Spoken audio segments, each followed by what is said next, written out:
ہمارے ایک منا بھائی ہیں، مسجد میں بھی آ چکے ہیں، تو ان کے جو رشتہ دار ہیں آگرہ والے، وہ ان پیروں مریدوں کو بہت مانتے ہیں. تو وہ آگرہ گئے ہوں گے، تو آگرہ میں جب وہ پہنچے تو ایک پیر صاحب ان کے گھر پہ آئے ہوئے تھے، ان کے جن کے یہاں وہ گئے ہوئے تھے آگرہ میں. تو نماز کا جب ٹائم ہوا تو منا بھائی کہنے لگے بھائی میں تو نماز پڑھنے جا رہا ہوں. پھر انہوں نے یہ بھی کہہ دیا بھائی پیر صاحب نماز پڑھنے نہیں جا رہے. تو ان کے رشتہ دار کہتے ہیں چپ چپ چپ بالکل چپ، بھائی کیا ہوا؟ نماز کی تو کہہ رہا ہوں میں کہ پیر صاحب نماز نہیں پڑھتے. پیر صاحب کی نماز جو ہے وہ مکے اور مدینے میں ہوتی ہے.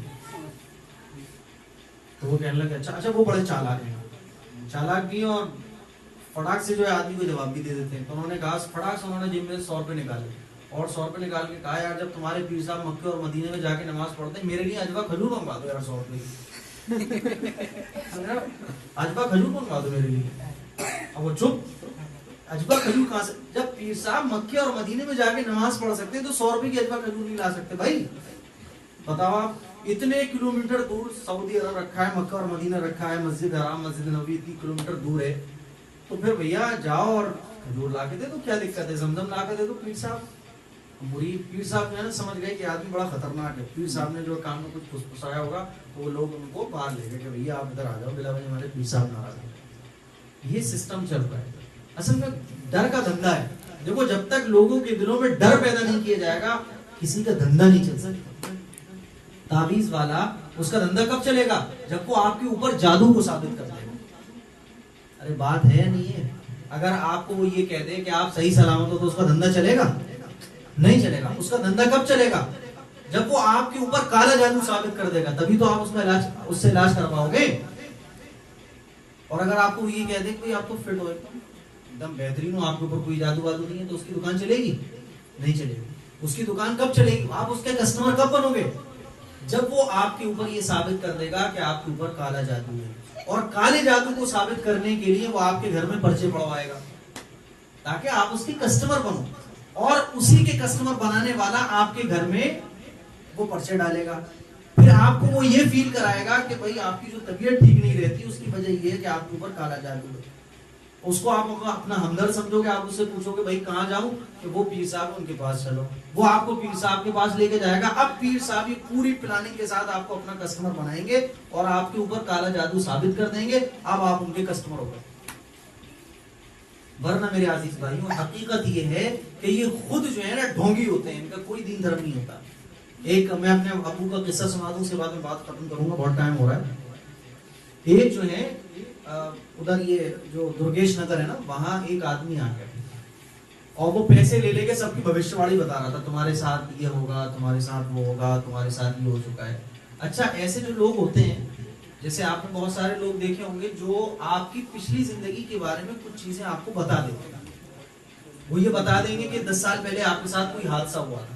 تو اگر کوئی آدمی آپ کے 10 سال پہلے ہوئے واقعے کے بارے میں آپ کو بتا دے تو یہ کوئی تعجب کی بات نہیں ہے، کیونکہ جو ہمارے ساتھ ایک ہمزاد پیدا ہوتا ہے، جب انسان پیدا ہوتا ہے تو اس کے ساتھ ایک ہمزاد پیدا ہوتا ہے، اور وہ ہمزاد کیا کام کرتا ہے کہ انسان کو گناہ کے لیے آمادہ کرتا ہے. یعنی وہ شیطان ہوتا ہے. ہمزاد کو آپ یہ سمجھے وہ شیطان ہوتا ہے. حضور علیہ السلام سے صحابہ نے پوچھا کہ رسول اللہ کہ آپ کا بھی ہمزاد تھا؟ تو حضور نے ارشاد فرمایا ہاں میرا بھی ہمزاد تھا، لیکن اس نے کلمہ پڑھ لیا اور وہ ایمان میں داخل ہو گیا. ہم جب پیدا ہوئے تو ہمارے ساتھ ایک ہمزاد ہمیشہ پیدا ہوا. ہر انسان کے ساتھ پیدا ہوتا ہے اور وہ ہمیشہ ہمارے ساتھ رہتا ہے. ہم دنیا سے چلے جاتے ہیں لیکن وہ ہمزاد یہی رہ جاتا ہے. کیونکہ شیطانوں کی جناتوں کی عمریں بہت لمبی ہوتی ہیں، کسی کی 1000 سال، کسی کی 2000 سال، کسی کی 3000 سال. اور جناتوں کا ایک مسئلہ یہ بھی ہے کہ وہ جیسے پیدا ہوتے ہیں نا چھوٹے سے، پھر بچپن، جوانی، پھر بڑھا. ہم لوگوں کا کیا ہے کہ ہم بوڑھا ہونے کے بعد انتقال کر جاتے ہیں، لیکن جنات جو ہے وہ بوڑھا ہونے کے بعد پھر دوبارہ بچپنے کی طرف لوٹتا ہے، پھر اس کا انتقال ہوتا ہے. اب میں کیا بتا رہا تھا؟ میں بتا رہا تھا ہمزاد. یہ جو ہمزاد ہے وہ جو لوگ بتا دیتے ہیں نا ہمارے بارے میں کہ 10 سال پہلے سن 2011 میں تمہارے ساتھ یہ واقعہ ہوا، تو اصل میں ہوتا کیا ہے کہ ان کے شیطانوں کے ساتھ کنیکشن ہوتے ہیں، اور شیطانوں کے ساتھ کنیکشن بنانے کے لیے ان ڈھونگی لوگوں کو بہت سارے کفریہ اور شرکیہ کام کرنا پڑتا ہے. جیسے اللہ کو گالی دینا، نعوذ باللہ من ذالک. یعنی شیطان کو خوش کرنے کے لیے وہ اللہ کو گالیاں دیتے ہیں. قرآن کے ساتھ بے حرمتی کا معاملہ کرتے ہیں، کفریہ کلمات بولتے ہیں، تب شیطان ان سے راضی ہوتا ہے، اور جب شیطان راضی ہو جاتا ہے تو وہ ہماری زندگی کے بارے میں کچھ باتیں ان کو بتا دیتا ہے۔ اب وہی کچھ باتیں وہ ہمیں بتا دیتا ہے تو ہم کیا سمجھتے ہیں، اور پہنچے ہوئے ہیں، یہ تو پہنچے ہوئے نہیں ہے، یہ شیطانی حرکت ہے، تاکہ آپ ان کو پہنچا ہوا سمجھ لو اور اپنے ایمان کا سودا ان کے ساتھ کر لو۔ اور یہی موقع ہوتا ہے آزمائش کا کہ آدمی کہتے ہیں نہیں انہوں نے جو کہی ٹھیک ہے لیکن میں اس کو نہیں مانتا، یہ تو شیطان ہی ہے، اور شیطان تو ہر آدمی کے ساتھ ہے۔ اسی لیے آپ نے دیکھا ہوگا کہ مزاروں پر بہت سارے لوگوں کے اوپر جو ہے وہ حضرت آ جاتے ہیں، پیر آ جاتے ہیں، دیکھا ہے آپ نے، پیر آ گئے، پیر صاحب آ گئے، اب حاضری ہوتی ہے، کسی کے اوپر حاضری ہو رہی ہے تو وہ حاضری نہیں ہو رہی، دراصل میں وہ کسی کا ہمزاد ہے جو اس کے اوپر آ گیا، اب اس کی زندگی کے بارے میں بتا رہا ہے۔ لوگ یہ سمجھ رہے ہیں یار 100 سال پہلے کے بارے میں بتا رہا ہے، یہ تو وہ اصل میں ہمزاد ہے۔ کیوں؟ کیونکہ وہ ہے تو شیطان کا ہی چیلا نا، وہ اس کے اوپر آنے کے بعد 100 لوگوں کو گمراہ کر رہا ہے، کیونکہ شیطان کا کام کیا ہے، گمراہ کرنا۔ وہ اس کے اوپر آ کر لوگوں کو کہ پیر صاحب کی حاضری آ گئی اور پیر صاحب کے بارے میں سب کچھ بتا رہا ہے اور لوگوں کو گمراہ کر رہا ہے، کیونکہ شیطان کا مقصد ہی یہی ہے۔ تو بہرحال وہ درگیش نگر میں وہ آدمی آیا اور بڑی بڑی اس کی داڑھی تھی، اور وہ لوگوں کو بتا رہا تھا کہ تمہارے ساتھ یہ ہوا، تمہارے ساتھ یہ ہوا، تمہارے ساتھ آئندہ یہ ہوگا۔ اچھا ابو جب ہمارے پہنچے تو وہ جو زین البھائی کی جو بیوی، تو وہ جو ہے نا وہ کہنے لگی، اور ابو کے ایک دوست تھے شبیر بھائی، تو وہ کہنے لگے بابا جی بہت پہنچے ہوئے بابا آئے ہوئے اور وہ سب کو بتا رہے ہیں۔ تو ابو نے کہا اچھا، تو ابو نے جب دیکھا تو ابو سمجھ گیا کہ یہ ڈھونگی آدمی ہے اور سب سے پیسے لے رہا ہے، کوئی 100 دے کے جا رہا ہے، کوئی 500 دے کے جا رہا ہے، کوئی 1000 دے کے جا رہا۔ تو ابو اس کے پاس گئے، ابو نے کہا کہ بھائی بابا جی سب بتا دو گے؟ ہاں سب بتا دیتا ہوں، اور بھی بہت ساری باتیں تھیں۔ اس کے بعد ابو جو لانگ شوز پہنتے ہیں، وہ لانگ شو ان کی عادت ہے، وہ یہاں تک رہتا ہے، وہ آدھی پڈلی تک۔ تو ابو نے وہ جوتا اتارا اور اس کے سامنے رکھا، وہ دیکھ رہا بھائی کیا ہو رہا ہے، یہ جوتا کیوں اتارا جا رہا ہے۔ جوتا اتارنے کے بعد اس کے سامنے رکھا اور یہ کہا بابا جی ذرا یہ بتاؤ یہ جوتا تمہاری کھوپڑی پر پڑے گا یا نہیں پڑے گا؟ اب بتاؤ۔ وہ ٹینشن میں آ گیا، وہ تو سمجھ گیا نا کہ میرا پردہ فاش ہو گیا، جوتا پڑے گا کہ نہیں پڑے گا کیا بتاؤ۔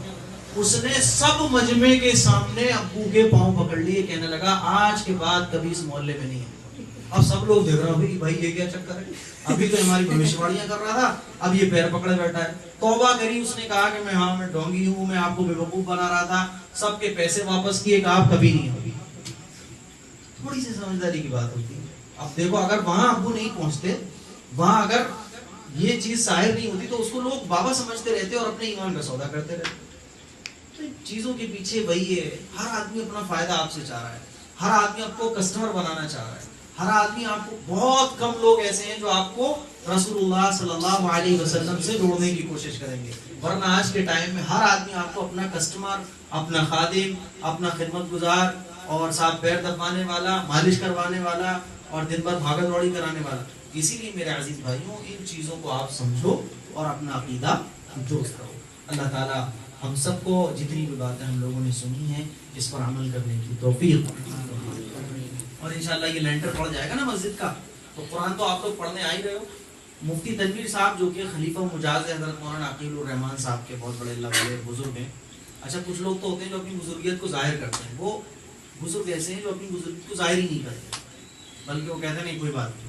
اچھا ایسے ہی اصل میں حقیقت میں بزرگ ہوتے ہیں جو آپ کو پتہ ہی نہیں چلے گا اچھا یہ بزرگ اتنے بڑے، کیونکہ ان کے اندر تواضع ہوگی، ان کے اندر سادگی ہوگی۔ تو یہ لینڈر پڑ جائے گا انشاءاللہ، 15-20 دن لگیں گے۔ اس کے بعد ہر ہفتے ذکر کی مجلس ہوا کرے گی ہماری مسجد میں، یعنی ہم سب کی جو مسجد ہے حضرت نظام الدین اولیاء رحمۃ اللہ علیہ، ہم سب کی جو میں بول رہا ہوں، آپ بولو گے یار ہم سب کی، اچھا اپنی مسجد ہے یہ، میں جب ہم سب کی بول رہا ہوں اس کا مطلب یہ ہم سب لوگ، ایسا نہیں ہے میں جب اپنے لیے بولتا ہوں تو بولتا ہوں میرے لیے، میں کبھی ہم کا لفظ استعمال نہیں کرتا، اور یہ میں آپ لوگوں کی کہ میں آپ لوگوں سے محبت کرتا ہوں، اسی لیے میں نے کہا کہ ہم سب کی مسجد ہے، ورنہ میں کہتا مسجد نظام الدین اولیاء رحمۃ اللہ علیہ۔ ایک جگہ میں نے وہ ایسی کہا ہوگا تو کہنے لگے تو ہماری مسجد ہے، مطلب ان کی مسجد ہے، تو اس کا مطلب یہ ہرگز نہیں ہے۔ اچھا ایسے موقع پر شیطان آپ کے دماغ میں یہ چیز بہت جلدی ڈالے گا، کیونکہ وہ چاہتا ہی نہیں ہے نا کہ آپ اچھے راستے پر آؤ، تو وہ ایسے موقع میں بڑے تلاش میں رہتا ہے، اسی لیے میں نے یہ کلیئرفیکیشن دے دیا کہ میرا مطلب یہ ہے۔ تو ہر ہفتے انشاءاللہ ذکر کی مجلس ہوا کرے گی۔ ذکر کی مطلب وہی لا الہ الا اللہ کلمہ طیبہ کی جو تسبیح پڑھی جاتی ہے، اس کے بعد دعا، وہ انشاءاللہ بہت جلدی وہ سلسلہ شروع ہونے والا ہے۔ اللہ تعالیٰ ہم سب کو عمل کی توفیق و رحمت فرمائے. دعا کریں. الحمدللہ رب العالمین الرحمن الرحیم مالک یوم الدین ایاک نعبد و ایاک نستعین اهدنا الصراط المستقیم صراط الذین انعمت علیہم غیر المغضوب علیہم ولا الضالین. اللهم صل علی محمد وعلى آل محمد كما صليت على إبراهيم وعلى آل إبراهيم إنك حميد مجيد. اللهم بارك على محمد وعلى آل محمد كما باركت على إبراهيم وعلى آل إبراهيم إنك حميد مجيد. ربنا آتنا في الدنيا حسنة وفي الآخرة حسنة وقنا عذاب النار.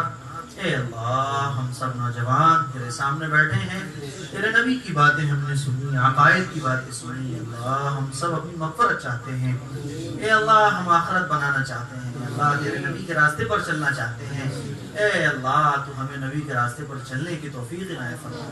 اے اللہ اپنے راستے پر چلنے کی توفیق عنایت فرما. اے اللہ سیدھے راستے کی ہمیں رہنمائی عطا فرما. اے اللہ تو ہم سب کو اپنی رضا والے راستے پر چلنے کی توفیق عطا فرما. اے اللہ تو ہم سب کو اپنا بنا دے. اے اللہ تو ہم سب کو اپنا بنا دے. اے اللہ اپنا ولی بنا دے. اے اللہ اپنا دوست بنا دے. اے اللہ اپنا مقرب بنا دے. اے اللہ نبی کا عاشق بنا دے. نبی کی سنتوں پر چلنے والا بنا دے. اے اللہ تو ہم سب سے راضی ہو جا. اے اللہ تو ہم سب سے راضی ہو جا. اے اللہ تو ہمیں قرآن پڑھنے والا بنا دے. اے اللہ ہم سب نے قرآن پڑھنا شروع کر دیا ہے. اے اللہ تو ہمارے ذہنوں میں قرآن بسا دے. ہمارے دل میں قرآن بسا دے. ہماری زبان پر قرآن بسا دے. قرآن کی محبت دل میں پیدا فرما. قرآن کا شوق پیدا فرما. راتوں کی تاریکی میں قرآن پڑھنے کی توفیق عطا فرما. دن کے اجالوں میں قرآن پڑھنے کی توفیق عطا فرما. اے اللہ تہجد کی عادت بنا دے. تہجد ہماری عادت بنا دے. فجر میں اٹھنے کی توفیق عطا فرما. پانچوں وقت کی نمازیں جماعت کے ساتھ پڑھنے کی توفیق عطا فرما. تکبیر اولیٰ کے ساتھ توفیق عطا فرما. اے اللہ تو ہم سب سے راضی ہو جا. ہم سب سے راضی ہو جا. ہم سب سے راضی ہو جا. ہمارے والدین کو قبول فرما لے. ہمارے بچوں کو قبول فرما لے. ہمارے دوستوں کو قبول فرما لے. اے اللہ ہم نے جو دین کے ارادے کیے ہیں اے اللہ اس کو قبول فرما لے. اے اللہ ہمارے ذریعے دین کا کام لے لے. ہمیں دین کا داعی بنا. دین کا مبلغ بنا. دین کو سمجھنے والا بنا. فقیہ بنا. مفتی بنا. عالم بنا. محدث بنا. مبلغ بنا. اے اللہ حافظ قرآن بنا. اے اللہ ہماری اولاد جو اب آئے گی اے اللہ تو اس کو اپنے دین کے لیے قبول فرما لے. اے اللہ تو ہم سب کو بھی قبول فرما لے. اے اللہ اور ہماری نسلوں سے دین کا کام لے لے. جو ہم نے مانگا ہے اے اللہ اپنی شان کے مطابق عطا فرما. اے اللہ جو کچھ ہمارے لیے ہو بہتر وہ ہم سب کو عطا فرما. ہماری دعاؤں کو محض اپنے فضل و کرم سے قبول فرما. حضور علیہ الصلوۃ والسلام کے صدقے تو فعل میں قبول فرما. ربنا تقبل منا انك انت السميع العليم وتب علينا انك انت التواب الرحيم برحمتك يا ارحم الراحمين.